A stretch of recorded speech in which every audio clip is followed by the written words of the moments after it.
Hello everyone, this is our first book review, Alan Gratz's book, Ground Zero. Personally, one of my favorite books I've ever read. Wonderful book. If you're looking for it at the store, this is what the side looks like, and this is what the front looks like. This is a book that I was forced to read, but I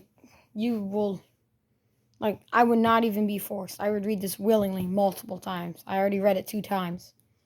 It's just a wonderful book. So, it is a novel of 9/11, as you can see there.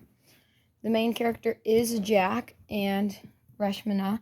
So I'm going to read you the back, so then you don't have to. 2 kids, one devastating day. Nothing will ever be the same. September 11th, 2001, New York City. Brandon is visiting his dad at work on the 107th floor of the World Trade Center. Out of nowhere, an airplane slams into the tower, creating a fiery nightmare of terror and confusion. And Brandon is in the middle of it all. Can he survive and escape? September 11th, 2019, Afghanistan. Reshmana has grown up in the shadow of war, but she dreams of peace and progress. When a battle erupts in her village, Reshmana stumbles upon a wounded American soldier named Taz. Should she help Taz and put herself and her family in mortal danger? So, that is a good summary of the book. Personally, this is just about all what I've noticed. I've read 4 of Alan Gratz's books, and he likes to use multiple different characters, because you could see here on the back, like I just read you, Brandon is the character in the North Tower, and Reshmana is the girl in Afghanistan where the attacks were planned.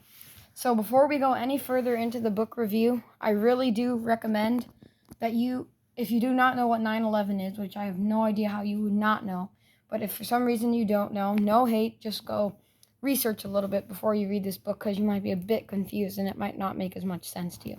So if you don't know what 9/11 was or is, then go research a little bit and you could find out some information. But if you do know and you really love to research about it or read about it, this is a wonderful book, because it's like historical fiction or realistic fiction, because to me it's more like realistic fiction, because it consists of real facts from 9/11, but then he adds this character Brandon, and he experiences all he experiences, and he adds the character Taz and Reshmana in the village after the fact, when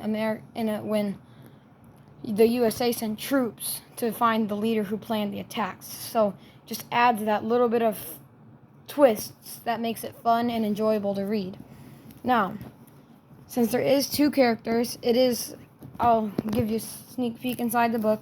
It is clearly stated. You will not get confused at all when you're reading the book.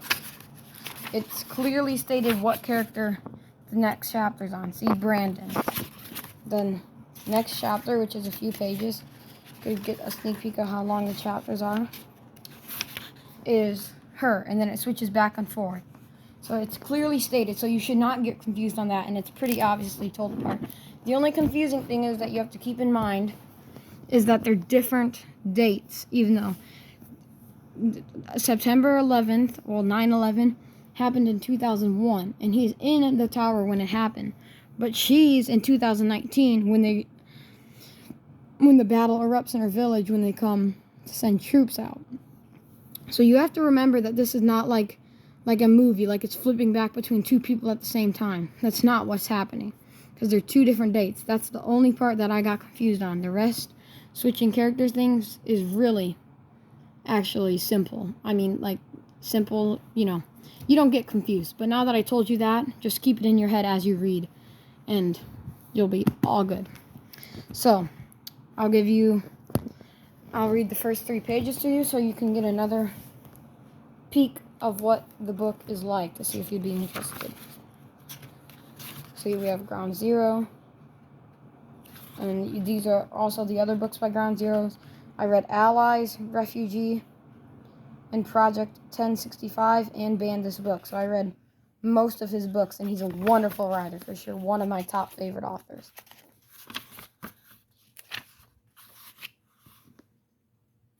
Brandon Chavez was in trouble. He should have been in school this morning, taking his seat by the window and sharing a new skateboard magazine with his friends. Instead, he sat next to his dad on a crowded subway train heading from Brooklyn into Manhattan. Brandon wasn't allowed to go to school today. He was suspended. Shoom! Brandon jumped as the train burst from its underground tunnel to the full light of day from its climb to the Manhattan Bridge. It was a bright, blue, clear September morning, and he squinted from the sudden sun. Beside him, his father folded up the newspaper he'd been reading. Okay, Brandon, when are we going to talk about this? Brandon didn't want to talk about getting suspended. He hadn't talked during dinner last night, or at breakfast this morning, or while his dad had waited for the subway. Now Brandon could feel the silence, like an invisible thing that had squeezed in between them on the seat and was pushing them apart. His dad turned to face him. Leo Chavez wasn't a big man, but he had a stocky chest and strong arms. Brandon thought he would have made a good professional wrestler. There was a quiet power in his dad, and Brandon could feel the power directed at him now. I get a call at work from your school, and I think, is Brandon sick? Did he crack his head open again doing stunts on the playground? His dad said, but no.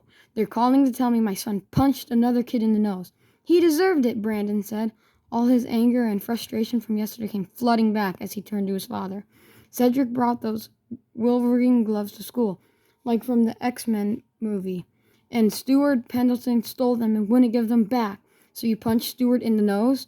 He wasn't going to give them back. What was I supposed to do? Brandon's dad sighed. I don't know, Brandon. Talk to him. Tell a teacher something. Talk to him? You couldn't talk to a bully like Stuart Pendleton. And telling a teacher might have gotten Cedric his gloves back, but Stuart would have just beaten Brandon up later for tattling. You don't understand, Brandon told his dad. I understand enough to know that punching him wasn't the answer, his dad said. And the principal told me that this other boy you were trying to help, his toy got broken in the fight. Brandon brightened. He had a plan to fix that part at least, but before he could explain, his dad kept talking. I had to leave work early yesterday, Brandon. You know we can't afford for me to miss any hours. Things are tight enough as they are. Brandon nodded and stared out the train window. That was why he was going to work with his dad this morning. Brandon's father couldn't take a sick day, and there was no one else to stay home and watch him. The Q train rattled up onto Manhattan Bridge, and Brandon saw the World Trade Center in the distance. It was hard to miss. The gray, rectangular twin towers stood more than twice as tall as the other skyscrapers around them at the southern end of Manhattan. The two towers were almost identical, except for the huge red and white antenna on the roof of the north. So those are the first 3 pages of Brandon. And he's personally, the 2 characters out of my favorite is Brandon. He just goes through a lot more, and it's more of an exciting thing.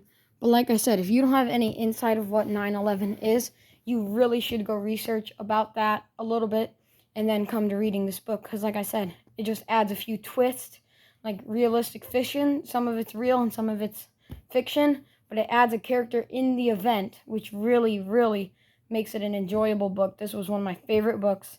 So you should go read it. That's Pro Book Reviews, reviewing books for you.